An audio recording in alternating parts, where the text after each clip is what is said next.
Salut les amis, petite surprise au programme, on se retrouve avec MZ pour la vidéo NBA de vendredi à samedi. Nous allons avoir une carte de 9 matchs et pour ma part je suis ravi de te retrouver MZ. Merci de m'avoir réinvité encore. Tu viens quand tu veux, je te l'ai dit, t'es pas payé. J'espère. Non, la première s'est bien passée. 9 sur 12 quand même. Très bien. Super bien. Ouais. Ce qui revenait souvent sur la première vidéo, c'est La longueur de la vidéo qui était 33 minutes, à un moment donné on va quand même couper un peu plus, hein, on va se partir sur du 10-15 minutes, c'est pas mal. Attends. Il y a une meuf qui m'a demandé, est-ce que il est célibataire? N'importe quoi. Ouais, non,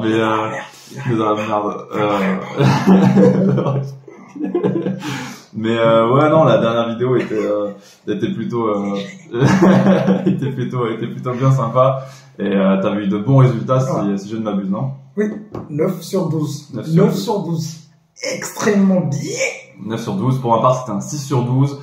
Et j'avais par contre la dernière vidéo était pas mal du tout, je sais pas si vous avez vu, c'était 4 sur 6 et j'avais passé les Wizards qui ont gagné et aussi il me semble OKC qui était coté à 2,20 pour des cotes qui étaient vraiment pas mal. Une vidéo positive en tout cas pour mercredi dernier, c'est pas trop mal. Bon, comme on l'a dit, on va y aller, on va commencer direct. Pistons Sixers, je te laisse la main. Ouais, go. Sixers, ils sont sur le lancer, je fais partie des meilleures équipes de la NBA, donc là je pense qu'il n'y a pas de souci. Philadelphie, ils vont le gagner. Philadelphie va le gagner, oui, on peut rajouter également pas de Bogdanovic, pas de Burks, Harris, Ive, Montemoris n'est pas là non plus, enfin voilà, une flopée d'absence du côté des Pistons qui devraient profiter aux Sixers de Philadelphie, des Sixers qui sont bien ancrés dans leur saison, premier de conférence Est, ils viennent de taper Boston et restent sur 6 victoires de rang depuis leur défaite contre les Bucks de Milwaukee 118-117, ils ont tout gagné, voilà, bon, pas grand chose à rajouter. Juste, je vais faire un mea culpa, j'avais critiqué Clean S sur la première vidéo, il est en train de faire une bonne saison. Ah ouais, tu trouves? Bah oui, ouais, ok. Bien. Ouais, c'est éphémère quand même pour l'instant, non? Ouais, mais ça va. Ouais, allez, ok. Un peu de crédit à Kylian Hayes quand même, mais ouais, bon, pour l'instant, ça reste quand même éphémère, mais on verra, tu vois. On verra. Après, on parlera de Wemby, on parlait juste un peu avant, qui était beaucoup critiqué, et on trouve ça injuste. Ouais. Deuxième match, Washington, Charlotte. Je vais prendre la main sur celui-ci parce que je sens qu'on va pas être d'accord. Moi, je vais partir sur Charlotte. Alors, je vais commencer déjà en précisant qu'il n'y a pas Terry Rozier ce soir. Voilà, bon, pour les autres, les absents, Ntilikina, Kogi Martin, bon, ça ira. Mais Gordon Hayward, lui, il a le feu vert. Par contre, ouais, pas de Terry Rozier qui potentiellement peut être le meilleur joueur de Charlotte sur certains matchs.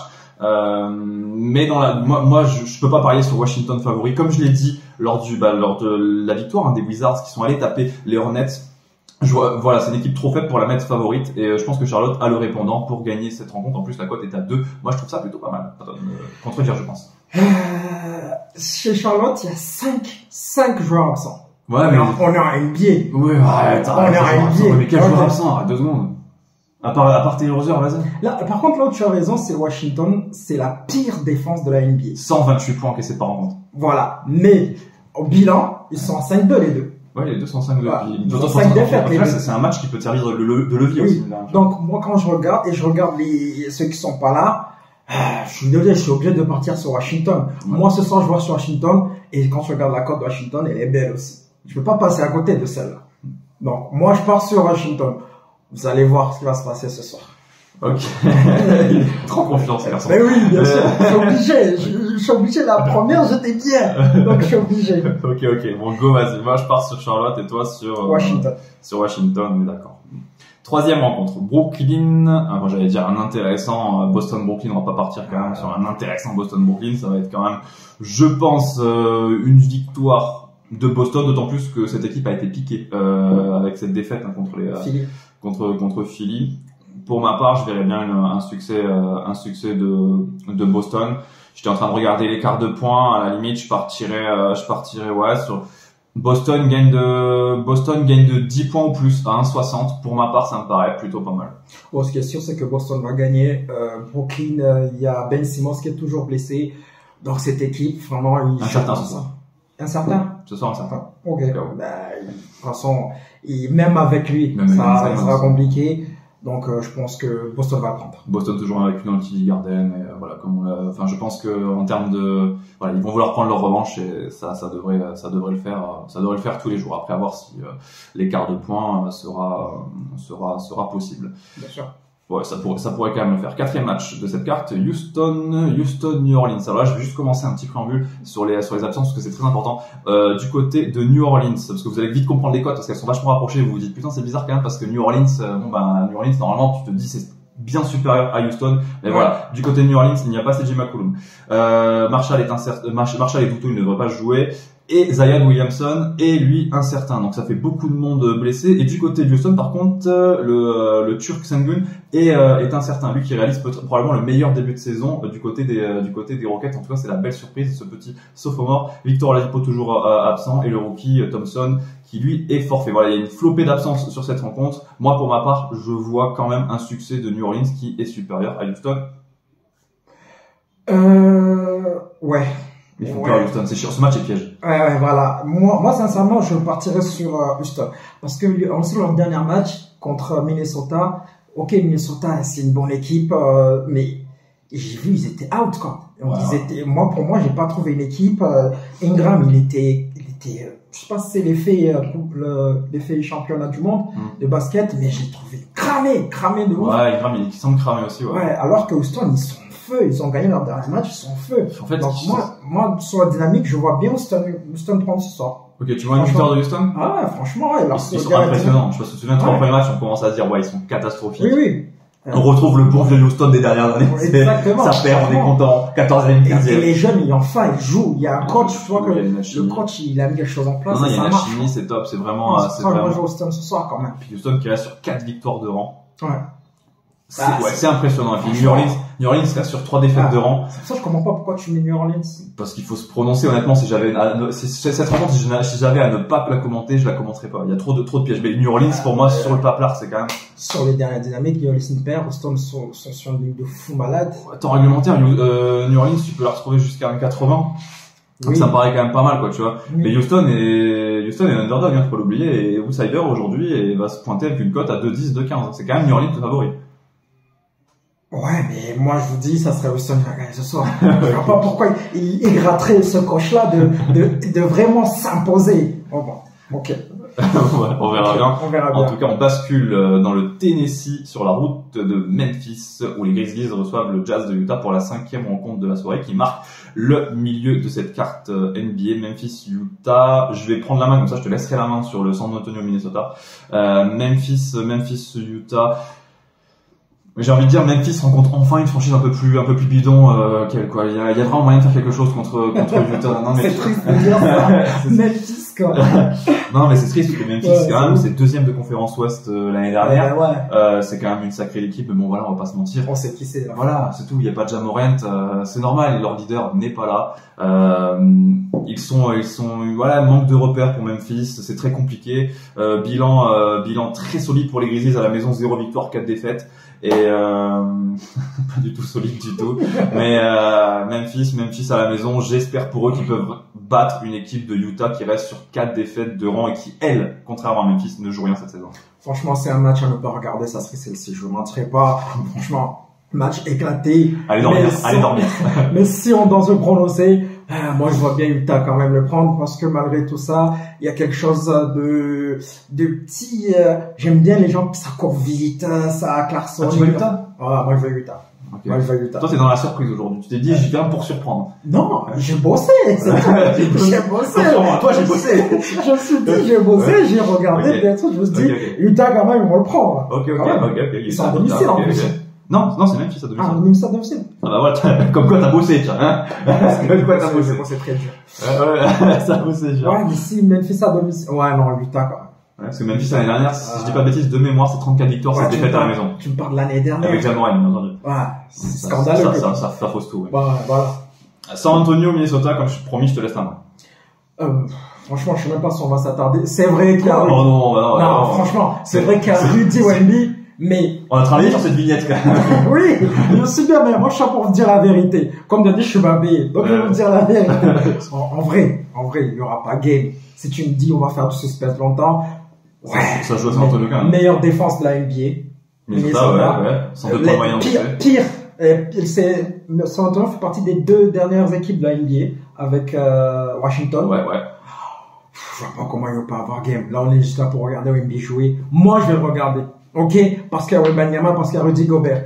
Mais en vrai, je serais surpris que San Antonio gagne ce match. Ouais, non, mais je te rejoins à 100%. Il y a la hype autour de cette rencontre entre Wemby et Rudy. Par contre, je vois bien Wemby sortir un bon match ce soir. Je le vois sortir un match correct. Bon, il va quand même bien cadenasser par Rudy, faut pas se mentir. Non, je pense que ça sera 4 qui va dedans sur le 4. 4 qui va défendre sur lui, je pense.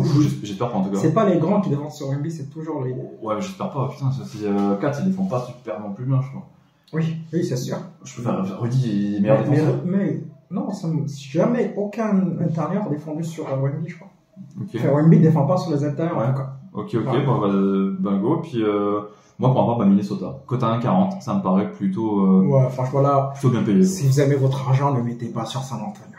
Vraiment. Vraiment. 3 dernières affiches de la carte, nous restons à l'ouest, bien entendu, Dallas, dans le Texas, qui reçoit les Clippers de LA. Clippers de LA, moi, je vois les Clippers ce soir. Alors pourquoi? Parce que je pense que cette équipe depuis l'arrivée de James Harden, oui, elle n'est pas coordonnée, oui, elle ne joue pas bien. En revanche, je pense qu'il y a je pense qu'ils attendent un match référence. Je pense que le match référence, ils se sont dit, on va pas le faire contre les Knicks de New York, on va pas le faire contre les Nets de Brooklyn, on va le faire du côté de Dallas. Du côté de Dallas, moi je sens que cette équipe est capable d'exploser du côté de Dallas. Ouais, il leur faut un match référence et pour moi, il est ce soir un match référence. Vas-y, contre Dallas, ils sont à 6 victoires, 2 défaites. Ok. Les Clippers, ils sont à 3 victoires, 4 défaites. Et il reste sur 3 défaites devant. Même toi, tu le dis. Je mets l'eau dans ton moulin, mais non. Je ne suis pas... Mais genre, tu parles pour rien, tu sais.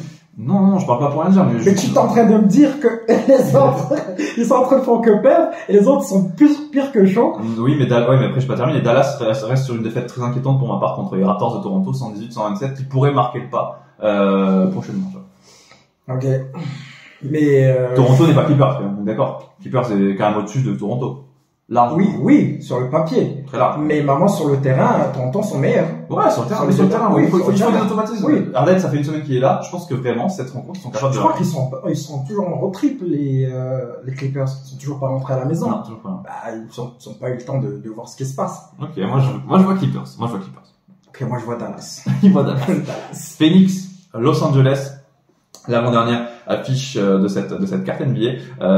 Pour la petite anecdote, c'est le 7e qui rencontre le 11e, quoi. Alors qu'on pensait que c'était vraiment 2 semaines après plus de 2 semaines de reprise. Moi, je m'attendais quand même à des trucs de fou, mais dans 7e contre 11e, à toi, NZ, de me dire ce que t'en penses de cette rencontre. Bon, moi, je vois bien les Clippers le prendre parce que... Suns Lakers. Suns Lakers, oui, les Lakers le prendre parce qu'il y a Bill qui est revenu mais qui est quand même poussif. Je crois qu'il y a Devin Booker qui est out. Devin Booker qui est out, ouais. La dernière fois qu'ils se sont rencontrés, je crois qu'ils ont perdu. Ouais. Ouais, donc. Anthony Davis incertain. Incertain. Mais je pense qu'il sera là quand même. Ouais. J'espère. Donc je prends LeBron James va revenir parce qu'ils ont perdu le dernier match, ils vont vouloir se rattraper. Donc je vois les Angelos le prendre. Ok, parfait. Pour contredire mon cher ami, alors oui, en effet, les Lakers ont battu les Suns, mais d'une part c'était dans la Crypto.com Arena. Oui. Il n'y avait pas Booker, il n'y avait pas Bradley Beal, c'était seulement le 2e match de la saison et ça s'est joué sur 2 points si je dis pas de bêtises, ils ont gagné 100 à 98. Là, en l'occurrence ce soir, ça joue chez les Suns, à la maison. Il y a Bradley Beal qui sera dans l'équipe et Anthony Davis est incertain et les Lakers restent sur 3 défaites de rang. Les Suns sont pas bons à la maison. Les Suns sont mauvais à la maison. Donc on peut pas parler de ça, monsieur. Mais c'est quoi leur truc à la maison? Ils ont une victoire de défaite. De défaite contre qui? Une victoire de défaite. Les 2 défaites, c'est contre qui? San Antonio. Oui, les 2 défaites contre San Antonio. Mais la dernière, on parlait d'une équipe à 28-13 quand même à la maison. Oui. Mais ils ont perdu avec un groupe qui est similaire. Ils ont perdu 2 fois contre San Antonio avec Booker. Ils vont pas les collectionner non plus les défaites à la déplacement. À la maison. Okay. Dernière affiche, Sacramento, OKC. Alors Sacramento, par contre, ça va pas fort du côté de Sacramento. Toi, t'aimes pas cette équipe. Depuis le début, tu n'aimes pas cette équipe. C'est un truc de fou. Je la trouve overrated. Comme non. Depuis le début de saison, tu l'as vraiment envoyé. Non, j'aime bien les Kings, mais je trouve que tout le monde les surcote un peu. Je pense qu'ils ont fait une saison exceptionnelle l'année dernière parce qu'ils ont profité des faiblesses de certains cadres de la ligue. Okay. Et je pense que cette année, moi je te l'ai dit, je continue à le dire, Sacramento ne jouera pas les playoffs. Non, t'abuses. Je te l'ai dit en début de saison. Oui, là c'est appuyé parce qu'il y a un grand joueur qui est absent quand même. Ouais, mais je le prends en compte aussi, tu vois. Ouais. Fox n'est pas là, début de saison. Début de saison un peu calme. On est d'accord, ils sont 9e pour l'instant de conférence ouest. Là, ils jouent les play-in.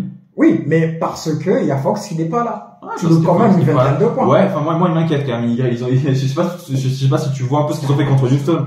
Ils ont perdu 107-89 contre Houston et 122-87. C'est eux qui ont relancé Houston, hein. C'est pas Houston qui se sont relancés pour moi. Non, Houston, ils sont juste bons. Non, ils sont pas juste bons. Non, ils sont pas juste bons. Pour moi, c'est Sacramento qui a relancé. C'est cette faible équipe de Sacramento qui a relancé. Quand c'est laquelle qui est dans le viseur, lâche. Non. Mais pour le coup, je pense quand même OKC va gagner parce que il y a De'Aaron Fox qui n'est pas là et c'est vrai qu'il c'est pas bon signe ce que j'ai vu dernièrement avec c'est Sacramento. Enfin, tu te remets sur le droit chemin. Non, je suis juste objectif. Ouais, ok, parfait. Pour moi, OKC, je pars sur OKC également, qui pourrait faire le boulot. On a terminé avec les 9 matchs au programme. Je pense que du coup vous allez voir le tableau qui sera juste à côté. Je pense qu'on va vraiment pas être d'accord du tout sur plein de trucs. Je vois un peu le délire là, ça va être de la contradiction partout. Je pense que quand tu vas revenir, il y aura beaucoup de choses à se dire. Je pense aussi. Ouais. Non, parce que là il y a trop de contradictions. Mais c'est ça qui est beau. C'est ça qui est bon, Alors, c'est ça, c'est bon. Mais voilà, parfait. Et voilà, j'en ai terminé. Le temps pour moi de vous rappeler que les jeux d'argent sont interdits, c'est interdit aux mineurs et qu'il faut jouer en fonction de ses moyens et pas forcément se surendetter. Voilà, faites un petit combi comme il fait MZ généralement, un petit combi, mettre 2 euros sur plein de matchs et se lever le matin et puis voir qu'il a gagné en l'occurrence. En ce moment, je suis bien. Bon, parfait. Je vous dis ciao les amis, à la prochaine. Ciao MZ. Ciao, à bientôt les gars.